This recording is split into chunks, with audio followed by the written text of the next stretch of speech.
This podcast is supported by Manitou Fund. We want to thank them for coming on board and helping to support this podcast. Really means a lot to us.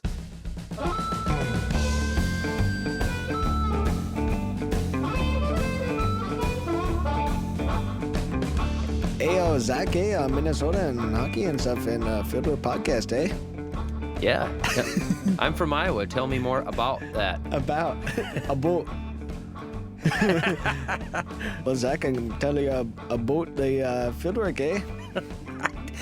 I can't tell where you're from when you talk like that. I don't know either. It's like partly Iowa, partly Winnipeg. Definitely not Minnesota. Well, Zach, we should probably talk about the Fieldwork podcast here today. Annie says we should quit horsing around here. No dorking around on the Fieldwork podcast. Only serious talk about sustainable agriculture. All right. Bring us in, Mitchell. I thought we were already in. Oh, all right. Well, so we're stuck. We're going. You're the first part in the script, though. This is the part where... Yeah, I'm Mitchell Hora, and this is Fieldwork. And I'm Zach Johnson, and this is Fieldwork. Zach farms Minnesota, I farm in Iowa. And today we're going to talk about the role of ag retailers in the conservation efforts.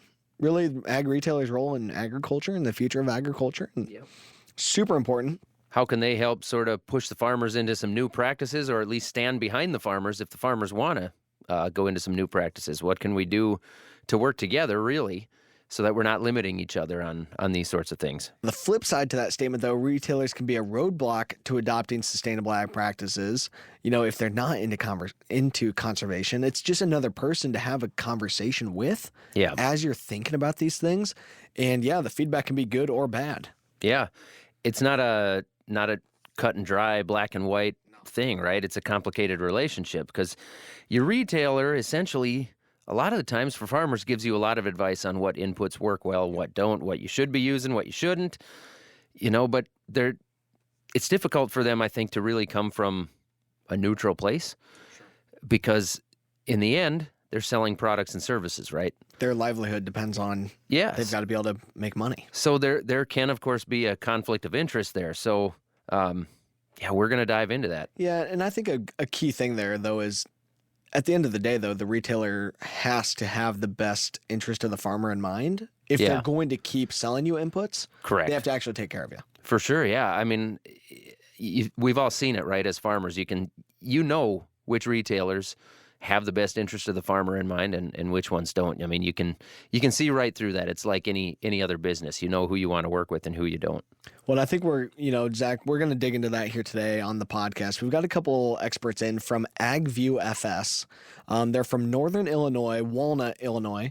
And so Samantha Schmidgall is the Agronomy Marketing Manager at AgView. Samantha, give us your background and tell us what it is you do with FS.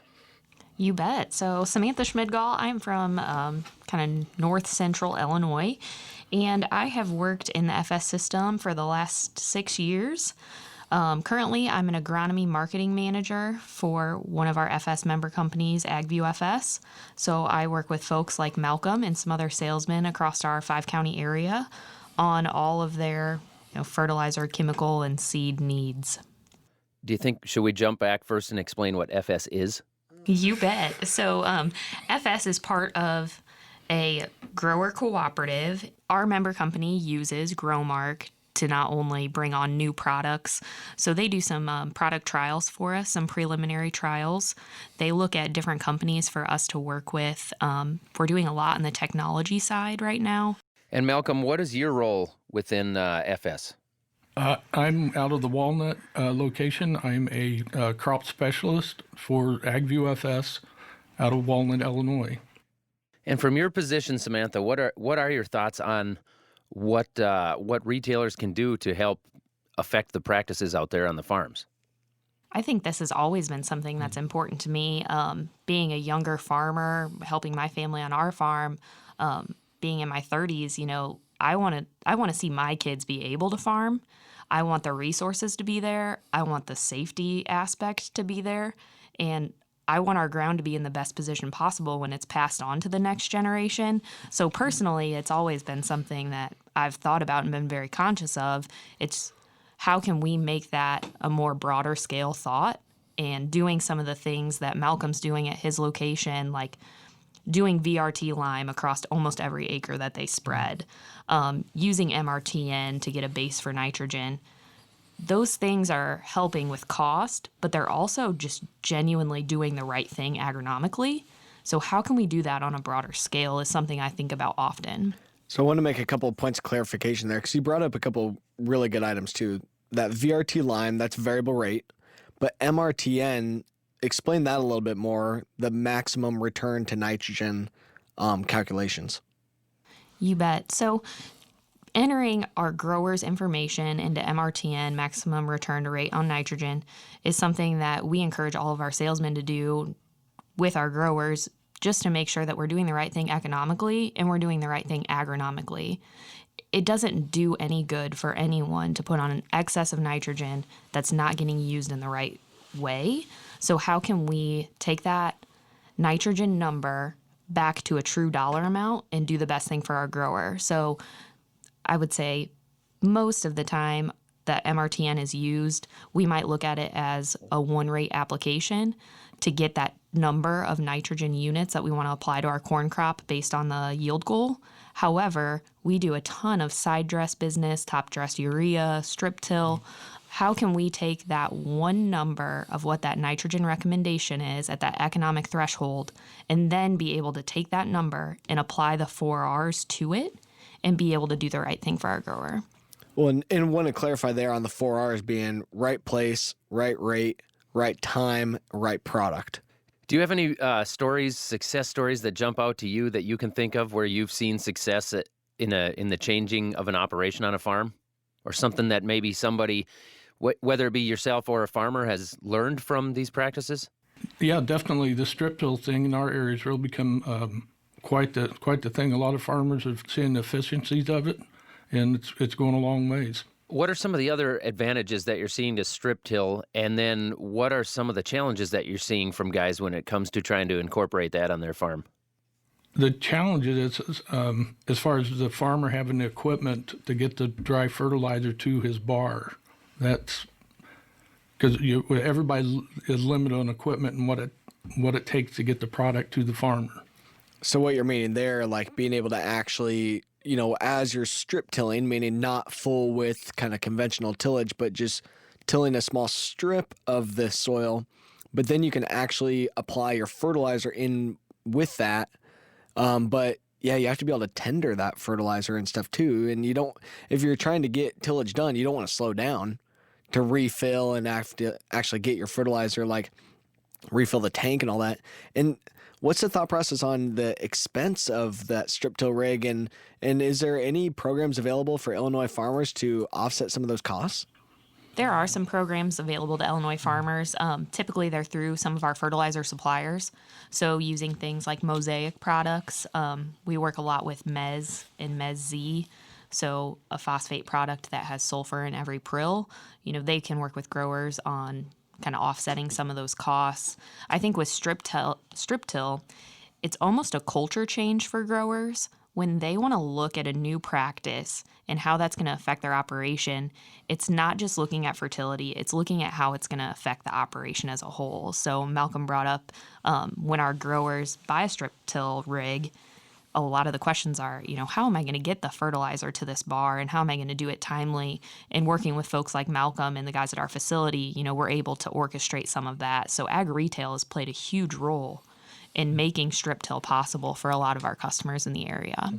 Is FS helping out with some of that as far as meeting those machinery needs for the farmers? Do they do some custom strip tilling, or do they rent out some of the applicators, or what is FS doing to help farmers with that? Actually, at our location, we've got two Motag units to put the dry fertilizer on, and we're also pulling anhydrous at the same time. It's kind of unique to see the retailers like this taking the initiative to help farmers make changes like that. It's not necessarily a common thing to see them incentivizing that. And so can you talk a little bit, Samantha, about the conservation push that you're doing out there with FS and, the kind of the conflict of interest there where it might actually mean selling less inputs for you? What's your take on that? You bet. So, I mean, at the end of the day, we answer to our farmer owners. So, being a true cooperative system, if we're not doing what our farmers and our farmer-based board want us to do, we're not checking the box of doing the right thing that day. So, really, we have to look at what our growers want in our area, what's the route that we want to grow together, and using some of these conservation practices is certainly something that we want to do. Moving away from the fertilizer side, something that we do across every acre that we soil test. We soil test in a grid sample, 2.5 acre grids, and we run micros on every single test that we pull, not a composite micro every single pull. So we're trying to do things that our growers we might have one or two growers that suggest, hey, can you look at this? Can you see if this is cost effective for us? And when we find those things, we're implementing them across our company. So being out there and diversifying and trying to be the leader in conservation is something that we, truly take pride in, and our customer owners do as well. So right now you're looking at grid soil sampling and being able to make better variable rate recommendations based on that, and utilizing the strip till is a help there. But, what do you foresee coming that, is on the horizon that also gets you excited? You bet. So we have partnered with Centera drones, and utilizing our new drone system, we have a precision person in-house who analyzes all of our soil tests, makes all of our custom recs for every field that we pull dirt on. He's now brought the drone system into his scouting plan to follow up on those farms. So I think that we are looking to gain some insights from our new fixed wing drone on what's going on in the field, where do we have things that we can't quite figure out and we've been working on for multiple years. Everybody's got that field with the one, 5 acre corner that what is going on there? I just can't grow good beans, or I just have an issue with corn for whatever reason, denitrification in this one corner, and it's not, field drainage. Being from north central Illinois, field drainage is a huge issue for us. So how can we utilize that drone to take some pictures early in the season to get ideas of what's going on in a time frame where we can still do something about it? I got the chance to fly one of those last summer. And so they had me do you got to do like the double pump thing to launch it. You pump your hand once to start it and then throw it in the air. Did you crash it? No, I didn't crash it. But when I pumped it the first time, like the wings are pretty big, I whaled myself in the back of the head with the drone. Nice. Oh, yeah. no. But it started. Oh, that's good. And then I threw it and it took off. Yeah, it was fun. Yeah. They landed it in the road ditch. It was pretty cool to see that thing go. Yeah. Pretty cool. I am glad our salesman did talk me into buying like an extra set of parts on everything. So in case I get excited and I go take this drone out instead of my precision farming coordinator, that if I break a wing off or something, we'll be okay. We'll be able to get it back in the air the next day. When it comes to the extra parts, did he include like a hockey helmet in case you hit yourself in the back of the head? He should have. A landing gear. Yeah. What was the strategy to implement some of these ideas? I'm wondering if there was any pushback within the company that came back at you and said, hey, look, our job is to sell inputs. And so why do we want to concentrate on making the farmer change practices that may change the amount of inputs that they want to buy from us? Was there pushback against that? And what was the strategy to get this implemented? We really didn't have much pushback, and I think Malcolm can second that too. If anything, it's really opened the doors to more opportunity, because we have growers in our area that want these things that aren't able to get it from either doing things themselves and buying, direct from a supplier. And other ag retail in our area has jumped on board with conservation as well. So it's truly a team effort. Like, we want to do the best that we can do in Bureau County. So along with that, a big conservation practice we talk a lot about is cover crops. How have you seen that conversation change with your growers over the last couple of years? Where we've seen the best results with cover crop have been multiple year studies. So when we're looking at our farmer demographic, it's the folks, like Malcolm and I, who have kids in the industry that are going to be farming eventually and going to be working in the ag industry. How can we set them up for success? And I think cover crops is probably something that we're looking at really heavily to do that. What do you see as like some of the next things that they're also looking at? Like, how has the rest of that mentality changed for these farmers in the last couple of years? So when people in the area see that we have more of these enduring farmer for our advocates, for the Illinois Fertilizer Association, there's a lot of guys that are asking, like, how do I do that? How do I be a part of that? And it's easy. We have a nice scale that we can explain to them. So it's not only fertilizer, it's not only doing the 4R practices, but it's soil sampling on a grid. It's VRT application of lime, phosphates, and potassium. It's no applications on frozen ground. It's utilizing cover crops. It's using MRTN. It's applying fall nitrogen at the right time. Split application of nitrogen, nitrogen stabilizers. How can we use soil sampling throughout the season to monitor your nitrogen levels? And then use cover crops at harvest, not only as throughout the growing season, but at harvest as well, and getting soil nitrate samples. So we have a lot of people that say, like, hey, I see my neighbors doing these things. How can I be a part of that? And over the last 3 years, Malcolm has had 16 growers participate in this program. And that's 16 new growers, because you can only participate once to maintain your status.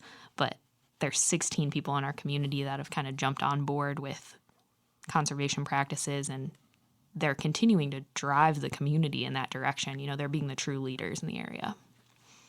Well, and in a lot of this, I think it's trying to be proactive and avoid regulations and stuff. But if not everybody's being proactive, then we're going to get regulated. Yeah, and then everybody's going to be up in arms about how and why did this happen. Absolutely. And I think you can see that in some other states too. I mean, whenever I have pushback, I always remind people of the state of Ohio and some of the regulations that they have, not being able to spread phosphates prior to excessive rainfall. I mean, in central Illinois last year, we didn't get rain. We got rain events. So that really limits your window of being able to put on product. Yeah, it can be really just a lot of red tape. What's your view of the role of the ag retailer in 5 or 10 years from now in the future? I think the ag retailer is going to provide a lot of tools for the grower, and that toolbox is only going to continue to grow. Looking at new products in the pipeline, things like fertilizer additives. So we're looking at a product that you can apply to your dry fertilizer that could actually allow that dry fertilizer to work harder for the plant and be more available.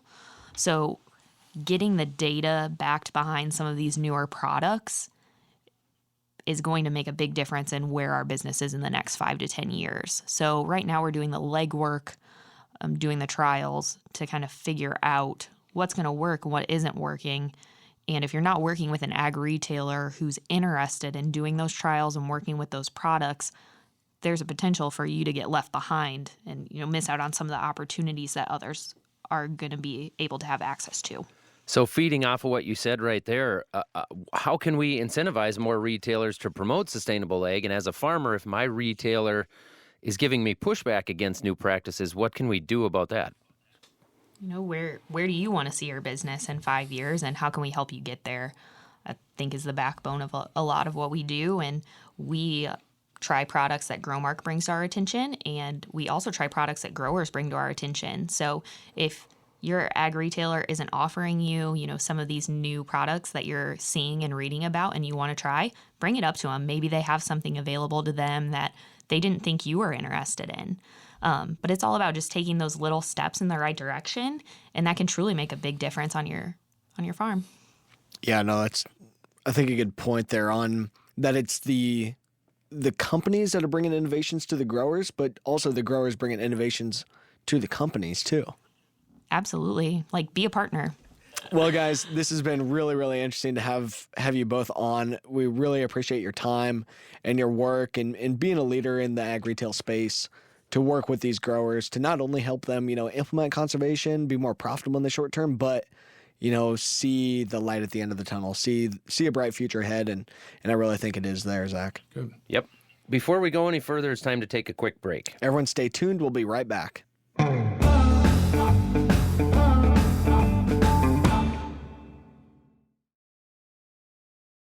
It's now that time on the podcast where we check our voicemail box. Hey guys, my name is Blaine. I'm 23. I'd be a third-generation farmer. I farm with my dad up here in northeastern Washington. We do about 2,000 acres. My question for you is, how did you guys feel like you gained some equity or initiate the conversation to gain some equity in your family farm, whether that be financially or just simple as a management standpoint?